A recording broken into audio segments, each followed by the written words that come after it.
सत्संगत जी, प्यार से कहना धन निरंकार जी। इंसान का जीवन मिला है तो वाकई ही इंसान बनना है। ये मनोर्भव का भाव, वासुदेव कुटुंबकम का भाव कि पूरा संसार एक परिवार है। और जब हम वाकई में ही मनुष्य हैं तो मनुष्य बनने का प्रमाण फिर ये सिर्फ शरीर ही नहीं है, ये आकार शक्ल, ये चाहे मनुष्य की हो, जो वाकई में हमको मनुष्य बनाता है वो ये मानवीय गुण, ये दैवीय गुण है, जो सिर्फ और सिर्फ एक पक्की तरह, एक पूर्णता से एक स्वाभाविक रूप अपना तभी ले पाते हैं जब इस निराकार, इस परमात्मा, इस परमेश्वर, जो भी नाम से हम इसको बुलाना चाहें, इसको वाकई में इस भगवान के दर्शन करें जो ये निराकार हर जगह है। इसके दर्शन करके ब्रह्म ज्ञान द्वारा जब अपने जीवन में फिर इसका एहसास हर समय करते हुए भक्ति करी जाती है, हर पल में, हर कार्य में इसको शामिल करके हर पल में, तो वाकई ही ये प्रेम का रिश्ता बनता है, ये प्रेमा भक्ति की शुरुआत होती है। कैसे फिर इस जीवन में ये रोशनी जो सत्य है, ये एक हमेशा रहने वाली,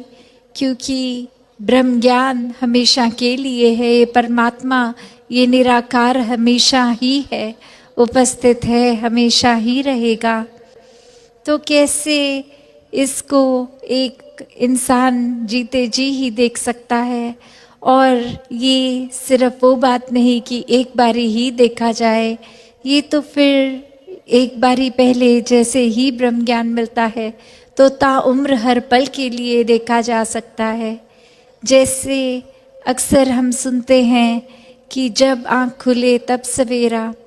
तो वो बात होती है कि जब भी हम कोई अपने रास्ते से भटक रहे हों, जैसे ही एक समझ आ जाती है, एक सोझी आ जाती है, ये चेतनता, ये विवेक इशारा करता है कि हम जो कर रहे हैं ठीक नहीं है, तो उसी समय सुधार का काम हो सकता है। वो पल ही एक करेक्शन मोड में हम खुद को डाल सकते हैं। तो एक बात उसी से है, यह है कि जैसे ही ये एहसास होता है कि एक हमें दिशा बदलनी है, हम उसी समय वो उसको सही कर लेते हैं। और वहीं देखा जाए कि ये परमात्मा की रोशनी, ये सत्य, ये लाइट तो हर समय ही है, यहाँ तो हर समय ही सवेरा है। तो कैसे इस सवेरे में अपनी आँखों को ना बंद करें। जब परमात्मा वाकई ही हर समय अंग संग है तो इसके एहसास में क्यों नहीं रहा जा सकता। एक इससे आंखें बंद करके अपने दुनियावी माया रूपी कार्यों में इतने व्यस्त होके कि इसी का ही फिर एहसास खो दें, एक ध्यान ही इस परमात्मा से हट जाए और संसारिक वस्तुओं से, लोगों से इतना जुड़ जाए, तो फिर बात वही होती है कि एक रोशनी तो पूरी है पर आँख हमारी ही बंद है तो हमें रोशनी वो नज़र नहीं आएगी। तो यही परमात्मा हर समय अंग संग है। जितना ज़्यादा इसका एहसास करें उतना ही एक जीवन भी वाकई ही रोशनीमय, एक सही रास्ते पे जिया जा सकता है। फिर वही बात जो हमेशा संत समझाते हैं कि ये परमात्मा तो हर समय देखा जा सकता है, ऐसा कोई भी पल नहीं है जिसमें परमात्मा नहीं है, या कोई ऐसी स्थान एक विशेष में ही सीमित नहीं है। ये तो असीम निराकार है, जो जितना भी आज तक हम इस ब्रह्मांड को जानते हैं उससे भी ये वास्ट, ये हमेशा चलता ही रहने वाला, इसका कोई अंत ही नहीं है। तो जैसे एक मराठी लाइन भी है कि जगिया ब्रह्म दिसे उगड़े, कि हर समय ये परमात्मा देखा जा सकता है। God can be seen every moment, in every aspect, in every place, it's not just limited और कन्फाइंड। तो ऐसा ही हर समय we can see God with our eyes, with this openness, this vastness that we see, the distance between two people as we see is an empty space, but in reality that consists of God, this divine light, this truth. तो कैसे ये एक दूसरे के ऊपर हमारी अगर नजर भी पड़ती है तो इसके बीच में कहने को तो ये खाली स्थान है जो इस नजर से देखेंगे,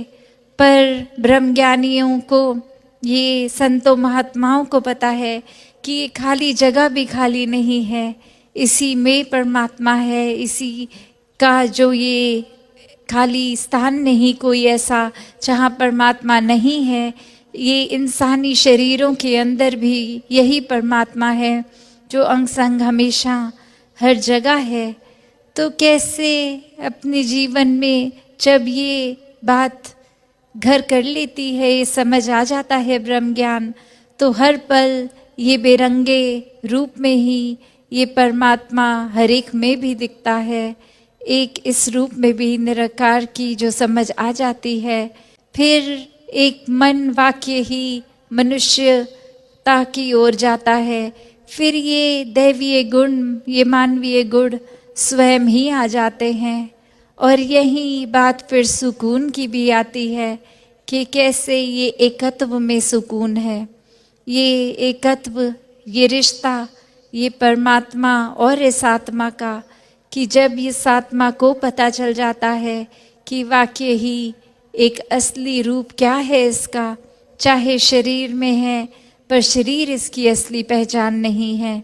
ये परमात्मा का ही रूप, इसी में मिलना है, इसी से उत्पन्न हुई ये आत्मा। तो ऐसे ही जीवन को जो समझ लेते हैं वो ही मोक्ष और मुक्ति, ये साल्वेशन के हकदार होते हैं। तो ऐसा जीवन हर किसी के हिस्से में आ सकता है, हर कोई इस जीवन को जिया जा सकता है। एक बात फिर वही आ जाती है कि जब भक्ति कर रहे हैं तो वो माइंडसेट, वो दिल का भाव, वो एक दृष्टिकोण क्या होता है, वो फिर शुक्राने भाव का, जिसमें फिर ये हर पल में सुकून ही महसूस होता है। फिर ऐसी कोई भी एक चीज़ एक दिल को इतना ज़्यादा तंग नहीं करती, डिस्टर्ब नहीं करती, एक कुछ भी हो उसमें भक्त हर समय में ये देख लेते हैं कि अभी अगर ऐसा है तो भी बहुत अच्छा है, अगर हमारे मन मुताबिक कुछ होता तो शायद वो इतना अच्छा ना होता जो परमात्मा की रज़ा से हो रहा है, इसमें कितना ही बेहतर है हमारे लिए, वो हमें दिख रहा है या नहीं, पर उसमें बेहतरी ही है हमारे लिए। और ऐसी ही एक कहानी बीदासी को याद आ रही है कि कैसे एक समय कुछ लोग किसी और राज्य में उनके राजा को देखने के लिए जा रहे थे कि कैसे साथ वाले राज्य के राजा दिखते हैं, और उनके मन में ये भाव आया कि कुछ लेकर चलें, खाली हाथ ना जाएं, कुछ देंगे उधर राजा को गिफ्ट की तरह। तो वो एक कोस्टल एरिया के थे, तो वहाँ से नारियल अपने उठा के ले गए, और जैसे जैसे वो यात्रा करते करते उस राज्य में पहुँचे तो उनकी नज़र पड़ती रही। कभी उन्होंने देखा कि यहाँ तो अखरोट हैं जो उनके एरिया में नहीं होते थे, तो उनको लगा ये कोई बहुत ही अनयूजुअल चीज़ है, इसको ले लिया जाए। तो अपने नारियल को एक्सचेंज, ये बार्टर करके उन्होंने अखरोट ले लिए और फिर आगे की ओर चले तो उनको प्याज नज़र आ गए जो फिर उनके इलाके में नहीं मिलते थे, तो उन्होंने अखरोट को भी बदल के प्याज ले लिया। और अब वो काफ़ी एक मन में सैटिस्फाइड थे कि बहुत ही एक अलग सी कोई चीज़ ले ली है। और अब जैसे ही उस राज्य में पहुंचते हैं, वहाँ ये प्याज तो बहुत ही आम था, कुछ खास नहीं था। और जैसे ही वो भेंट करते हैं राजा को, और वो राजा देखकर बिल्कुल प्रसन्न नहीं होता कि ये क्या दे रहे हैं, ये तो कितनी आम सी चीज़ है। और वो एक पनिशमेंट के तौर पे सज़ा सुनाता है कि ये प्याज इनके सर पे रख दो और जितने भी लोग हैं ये जो लेकर आए हैं, एक एक प्याज रख कर उसको एक मारा जाए इस तरह कि वो प्याज का रस इनके चेहरे पे, इनके कपड़ों पे आता रहे। और जैसे ही ये हो रहा है, एक इंसान उसमें से कुछ इस तरह कंप्लेन कर रहा है कि ये तो हम चाहते तो खाली हाथ भी आ जाते, ये तो हमारे मन में अच्छी भावना आई थी कि हम इस राजा के लिए कुछ गिफ्ट लेकर जाएं, ना ही लेकर आते, खाली हाथ आते तो ज़्यादा बेहतर रहता। दूसरा उनमें से कुछ इस तरह बात कहता है कि एक ये शुक्र है हम अगर प्याज अब ले आए, अखरोट लेके आते तो बहुत दर्द होती, और अगर अखरोट से पहले हम जो नारियल लेके आ रहे थे वो लगता सर पे तो और कितनी दर्द होती।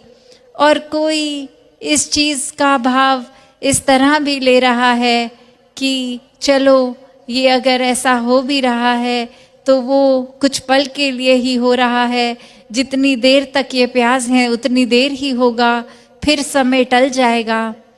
तो इस कहानी का जो भाव,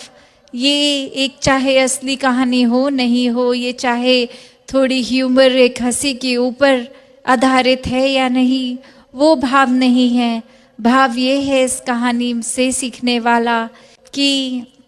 एक हमारे अपने मन मुताबिक चीज़ होती है पर परिस्थिति कुछ और ही हो जाती है। चाहे हमारी नीयत, हमारी इंटेंशन अच्छाई की भी हो, फिर सवाल आने लगते हैं कि हमने तो अच्छाई करनी चाहिए पर वो बुराई ही हाथ असर आई, एक ठीक नहीं हुआ हमारे साथ।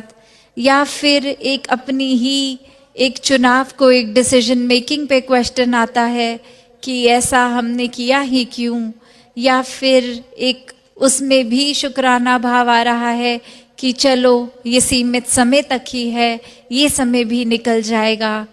तो बात वही है कि हमने किस तरह जीवन के नज़रिए को देखना है, क्योंकि जो भी ये परिस्थिति होती है वो एक हमारे कंट्रोल में नहीं है। अगर तो भी हमने वो हमारे मन मुताबिक नहीं है तो कैसे हमने फिर भी उस परिस्थिति में भी मन की अवस्था को एक आनंद की अवस्था में, एक सुकून की अवस्था में रखना है। तो वो बात सिर्फ उसी पे आधारित है कि अगर वाकई ही हमारा मन स्थिर है, वाकई ही हमारा मन इस परमात्मा के साथ जुड़ा है, वाकई में ही अगर हमारा एक ये नीयत इस तरह की है कि चाहे कुछ हमारे साथ बुरा हो भी रहा है, एक किसी बुरा करने वाले के लिए सिर्फ मन में ही अरदास आए कि ये अपना सुधार कर लें, ना कि कुछ बुरे भाव उनके प्रति आ रहे हैं। अगर एक हमने अपने दिमाग को एक इंट्रोस्पेक्टिव, एक सेल्फ करेक्शन मोड में रखा है, एक रास्ता हमारा, एक नज़रिया संतों के जीवन पे आधारित है, ये गुणों पर, मानवीय गुणों पर आधारित है, तो वाकई ही चाहे वो एक सुख की घड़ी हो या दुख की घड़ी हो, ये आनंद, ये सुकून जीवन में एक हमेशा कायम रहता है, क्योंकि वो हर घड़ी में परमात्मा का एहसास रहता है। तो बात वही कि अगर हम उदाहरण भी देखें कि कोई पेड़ है अगर, तो हम वो देखते हैं जो आकार है पेड़ का, कि ये पहले जो लकड़ पेड़ की होती है वो मोटी और वो कितनी सीधी सी लंबी ऊंची जाती है, और फिर वो टहनियाँ जो सीधी नहीं, वो टेढ़ी मेढ़ी दाएं बाएं किसी भी दिशा में जाती हैं और उन पे पत्ते उगते हैं। तो अगर ये टहनियाँ ही अपने दिमाग में ऐसा विचार बना लें कि हमें भी सीधा ऊपर की ओर ही जाना है, हम तो ऐसा चाहते हैं जीवन में हो, पर ये पता नहीं कुदरत का नियम कैसा कि हम तो फैलावट में दाएं बाएं किसी भी तरह सीधे आकार में भी नहीं, टेढ़े मेढ़े इधर उधर हो रहे हैं। बात वही कि अपनी मन की इच्छा पर इस परमात्मा को पता है कि किस तरह ये अगर टहनियाँ टेढ़ी मेढ़ी फैलावट में पत्तों के साथ और फ्रूट्स के साथ रहेंगी तो ही वो छाया भी दे पाएंगे, वो ठीक से एक अपना काम पूरी तरह से कर पाएंगे। तो अक्सर हमारी इच्छाएं, हमारी सोचने का नज़रिया हमें बिल्कुल ठीक लग रहा होता है, पर असल में वो हमारे लिए ठीक नहीं है। तो जो ये सरेंडर की बात है कि परमात्मा में जब हम पूरी तरह अपने मन को बिछा देते हैं कि जिस दिशा भी लेके जाएंगे, गो विद द फ्लो की बात, कि जो हो रहा है उसी की रज़ा में हम इस परमात्मा की रज़ा में रहते रहें, बहते रहें। और फिर मन हमारा चाहे ठीक सोच भी रहा है कि नहीं, पर हर पल में अगर इस परमात्मा को शामिल करेंगे तो जो भी एक समय चल रहा है उसमें एक पॉजिटिविटी ही होगी, उसमें हम अच्छाई का भाव ही रखेंगे, उसमें हमारा नज़रिया, ये दृष्टिकोण हमारा सिर्फ और सिर्फ अच्छा बनने में, अच्छा करने में ही रहेगा। जैसे वही बात है कि अगर हम अपने शरीर में कुछ, हमें सुई लगती है या कोई कट लगता है तो खून ही बाहर आता है, क्योंकि शरीर के अंदर खून है। उसी तरह अगर ये परमात्मा जो प्रेम का ही रूप है, ये प्यार है, लव है, तो जब इस परमात्मा से इस आत्मा का मेल हुआ तो ये जीते जी भी जीवन प्रेम ही बन गया, हम स्वयं ही प्रेम बन गए। और फिर जब प्रेम बन ही गए तो फिर ये प्रेम ही बांटेंगे। फिर मन में हमेशा भाव करुणा, दया, हर एक के प्रति ये विनम्रता कि कैसे हम सिर्फ अपने ऊपर ही केंद्रित ना रहें, हर एक के लिए, पूरे संसार के लिए ये सेवा भाव कैसे अपना रखें, एक भाव के ऊपर ही जीवन रहे कि कोशिश, अपना प्रयत्न ये ही बनता जाए